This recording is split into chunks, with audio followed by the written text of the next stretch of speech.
Okay guys, Mr. Leonard here, going to make a little video on how to draw the sun paths for you.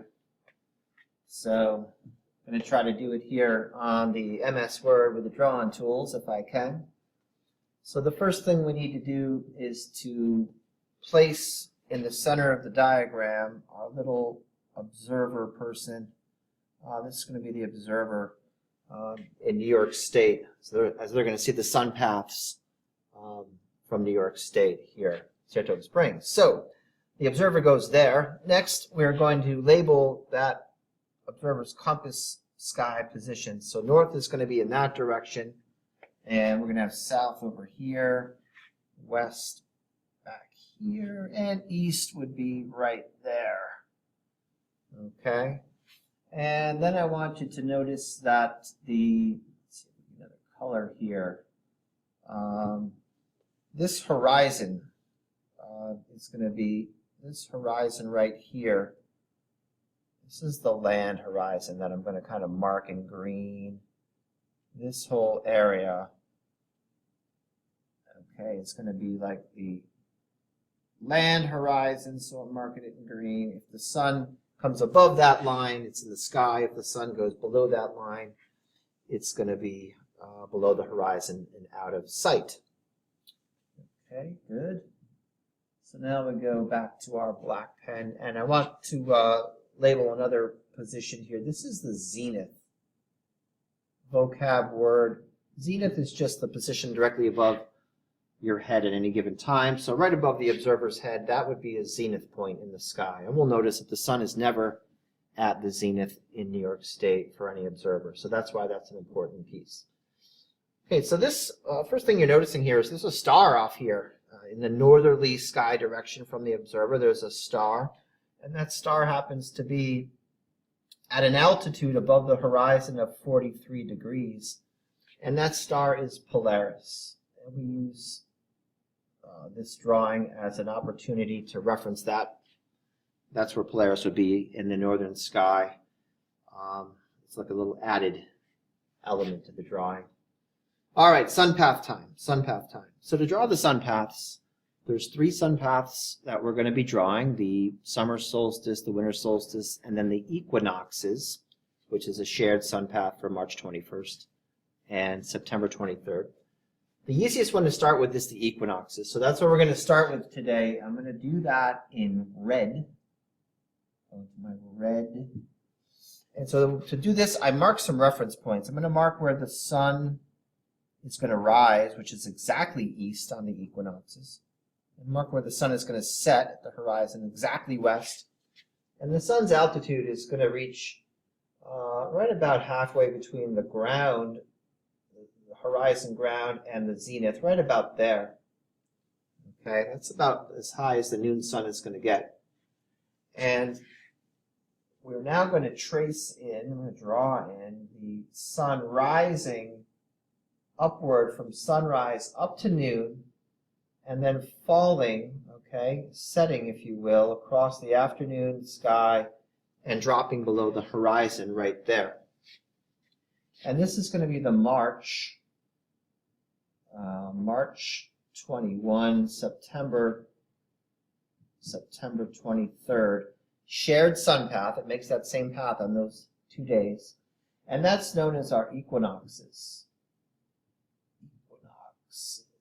Okay, equinoxes.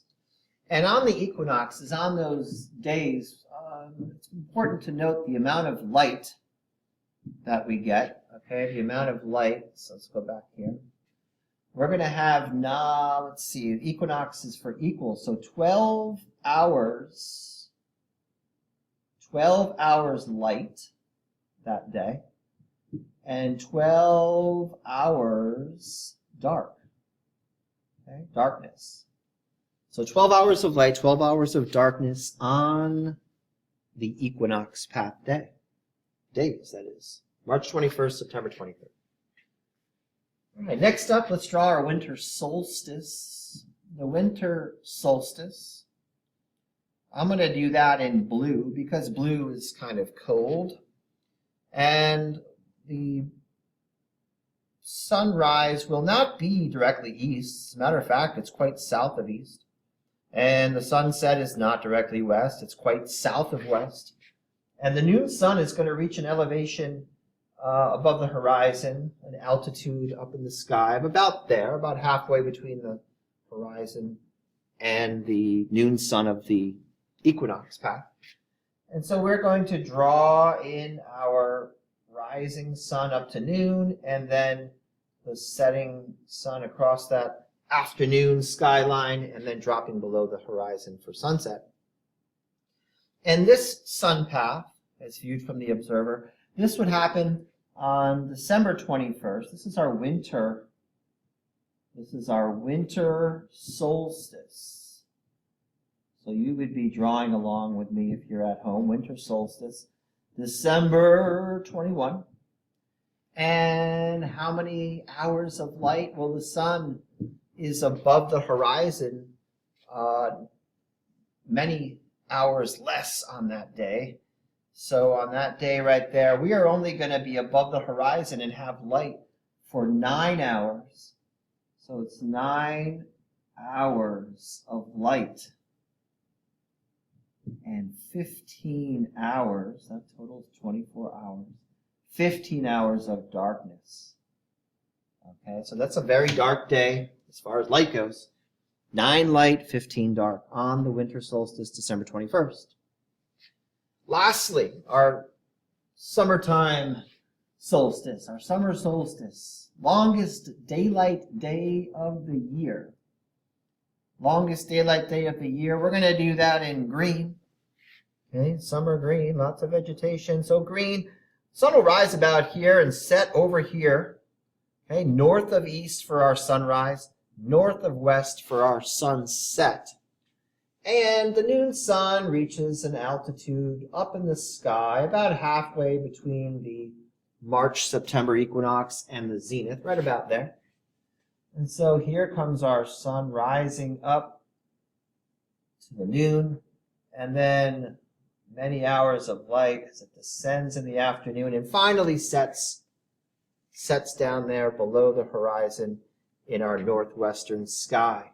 Now this is running out of room here, but this is our summer, all right, really small summer solstice.